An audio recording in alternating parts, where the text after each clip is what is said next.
जिंदगी कभी दूसरा मौका नहीं देती। अनुष्का रात के लगभग 10 बजे दिल्ली के रेलवे स्टेशन पर खड़ी थी। उसकी हालत कुछ ठीक नहीं थी। वो भीड़ में अपना चेहरा छिपा कर रो रही थी। सामान के नाम पर उसके पास सिर्फ उसका पर्स था। वो बार बार अपना फ़ोन चेक कर रही थी, मानो जैसे चाहती हो कि फ़ोन पर ही सही पर कोई उसे रोक ले। फ़ोन तो नहीं आया, पर उसने जिस ट्रेन का टिकट कटाया था वो ट्रेन ज़रूर आ गई। वो भारी मन से कुछ दुविधा में ट्रेन में चढ़ी। जब अपनी सीट पर पहुंची तो देखा कि पटरियों पर दौड़ती भागती रेल के अंदर की दुनिया गहरी नींद में थी। अनुष्का को साइड वाला कोच मिला था, जिस पर वो इत्मीनान से बैठ गई। वो खिड़की से बाहर देखती हुई अपनी आंखों को आंसुओं में भिगा रही थी कि तभी ट्रेन किसी सुनसान जगह पर रुक गई। अनुष्का को लगा कि ट्रेन को सिग्नल नहीं मिला होगा। कुछ देर बाद ट्रेन वापस चल पड़ी। अनुष्का ट्रेन की गति से अपने विचारों को दौड़ा रही थी कि तभी अनुष्का की हम उम्र महिला उसके पास आई और बोली, आपके साथ वाली सीट मेरी है। अनुष्का ने अपनी रुआंसी आंखों को छुपाते हुए अपने आप को समेटा। उस महिला ने अपना परिचय दिया, मेरा नाम माया शर्मा है, और आपका?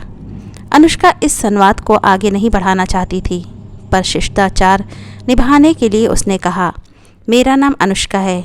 आप यहाँ कहाँ से चढ़ीं? यहाँ स्टेशन तो नहीं था। माया ने जवाब दिया, मेरी ट्रेन दिल्ली स्टेशन से छूटी थी तो मेरे कार ड्राइवर ने ड्राइव करके मुझे यहाँ छोड़ दिया। आप कहाँ जा रही हैं? अनुष्का ना चाहते हुए भी अब इस संवाद का हिस्सा बन गई। उसने जवाब दिया, जी मैं कानपुर अपने मायके जा रही हूँ। और आप? माया बोली, अरे अब तो ये ट्रेन मेरा घर है, मेरा आना जाना लगा रहता है। हाँ, पर जाना तो वैसे मुझे भी कानपुर ही था। अब दोनों काफ़ी बातें करने लगी। औपचारिकता की सिलवट भी अब कुछ निकल सी गई थी। माया ने पूछा, बुरा मत मानना, पर तुम कुछ परेशान सी लग रही हो। चाहो तो हम बात कर सकते हैं, वैसे भी कानपुर आने में अभी समय है। अनुष्का कुछ असहज हुई, पर वो माया से बात करना चाहती थी। अब क्या बताऊं, मैंने और राहुल ने 2 साल पहले लव मैरिज की थी। 1 साल तक सब ठीक था, पर पिछले कुछ दिनों से राहुल के लिए मेरे अलावा सब कुछ महत्वपूर्ण हो गया है। आए दिन झगड़े होते हैं, कभी नौकरी की वजह से, कभी मेरे माता पिता, तो कभी उसके पेरेंट्स की वजह से। शायद वो अब मुझसे प्यार नहीं करता, ना मुझे समय देता है और ना ही तवज्जो। इसलिए जा रही हूँ उसे हमेशा के लिए छोड़कर। इतना कहकर अनुष्का फफक पड़ी। माया ने कहा, तुम्हारे आंसू बता रहे हैं कि तुम उससे बहुत प्यार करती हो। देखो अनुष्का, छोटी छोटी घटनाओं से किसी बड़े निर्णय पर पहुंचना गलत है। मैंने भी ये गलतियां की हैं।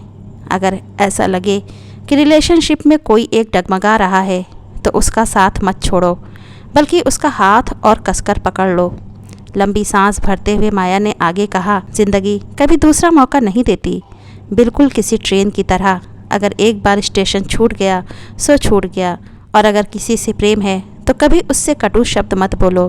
क्या पता वो आपके साथ उसके आखिरी शब्द हों। वो ज़िंदगी भर एक कटु स्मृति बनकर रह जाए। आप जिससे प्रेम करते हैं वो आपके पास है, आपके साथ है, ये सबसे महत्वपूर्ण है। वापस जाओ और अपने प्रेम को अपनी बाहों में भर लो। कहीं ऐसा ना हो कि समय निकल जाए और तुम चाह कर भी अपनी प्रेम के पास वापस न लौट पाओ।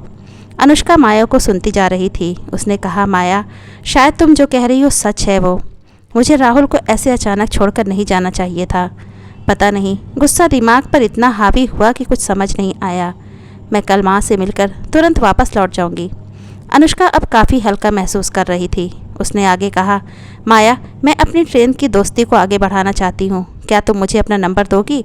माया ने अनुष्का को अपना नंबर दिया, जो उसने एक कागज़ पर लिख लिया। रात की खामोशी में अनुष्का को कब नींद लगी उसे पता ही नहीं चला। नींद टूटी तब कानपुर आ गया था। रात के 3 बजे थे। माया अपनी सीट पर नहीं थी। अनुष्का ने बहुत ढूंढा, पर फिर उसने सोचा कि वो जल्दबाजी में स्टेशन पर उतर गई होगी। अनुष्का अगले दिन कानपुर में अपनी माँ से मिलकर वापस दिल्ली लौट आई।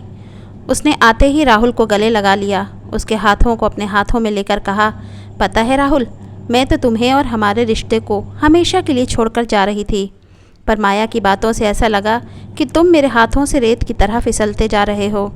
फिर एक अजीब सी बेचैनी हुई कि शायद मैं तुमसे कभी नहीं मिल पाऊंगी। मैं किसी भी तरह तुम्हें देखना चाहती थी, तुम्हें गले लगाना चाहती थी। और अब तुम अकेले नहीं हो, जीवन के हर अंधेरे में मैं तुम्हारे साथ दूंगी। राहुल ने अनुष्का का माथा चूमा और कहा, मुझे तुम्हारी ज़रूरत है अनुष्का। भला हो उस माया का जिसने तुम्हें मेरे पास वापस भेजा, पर वो कौन थी? अगर वो दिल्ली में रहती है तो चलो उसके घर जाकर उसे धन्यवाद दे आएं। अनुष्का ने कहा, हाँ, घर तो नहीं पता, पर उसने मुझे अपना नंबर ज़रूर दिया था। रुको, मैं अभी कॉल करती हूँ। अनुष्का ने माया को फ़ोन मिलाया। रिंग जा रही थी और थोड़ी देर में किसी आदमी ने फ़ोन उठाया। अनुष्का ने कहा, क्या माया शर्मा को फ़ोन देंगे प्लीज़? उस तरफ से आवाज़ आई, वो नहीं है, पर आपको मेरा नंबर किसने दिया? अनुष्का बोली, क्या आप उनके पति रवि हैं?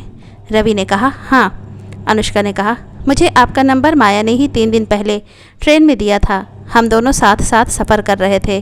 क्या प्लीज़ उसका मोबाइल नंबर देंगे? मुझे माया से बात करनी है। इतना सुनते ही रवि ने कहा, ये कैसा मजाक है? क्या आप मेरे दुख का मखौल उड़ा रही हैं? माया 15 दिन पहले दिल्ली कानपुर रेल हादसे में मर चुकी है। मेरी माया चली गई, मैं उसके आखिरी समय में उसके पास नहीं। वो गुस्सा थी मुझसे। घर छोड़कर अपनी माँ के पास कानपुर जा रही थी कि तभी ये हादसा हुआ। काश मैं लड़ने की जगह उससे आखिरी बात ये कह पाता कि मुझे तुमसे प्यार है माया, मुझे तुम्हारी ज़रूरत है।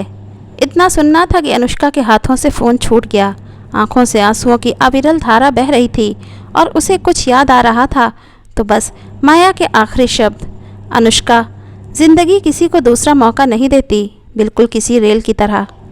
दोस्तों, कहानी कैसी लगी? अपनी राय हमें कमेंट बॉक्स में ज़रूर दीजिए और वीडियो अच्छी लगी हो तो प्लीज़ इसे लाइक कीजिए, शेयर कीजिए और चैनल को अभी तक सब्सक्राइब नहीं किया है तो प्लीज़ चैनल को सब्सक्राइब कीजिए।